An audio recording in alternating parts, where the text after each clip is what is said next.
আজকে হচ্ছে সকালে রান্না করেছি। ছেলেরা বাচ্চাগুলো সব স্কুলে গেছে সকাল 10টার সময়। আজকে তাদের খেলা হয়েছিল, তো প্রাইজ আরও দেওয়া হবে, তাই খেয়ে দিয়ে গেছে দুপুরে সকালে।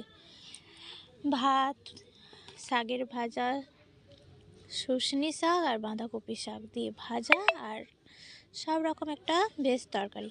আজকে নিরামিষ, তাই সব সবজি দিয়ে একটা তরকারি করেছি।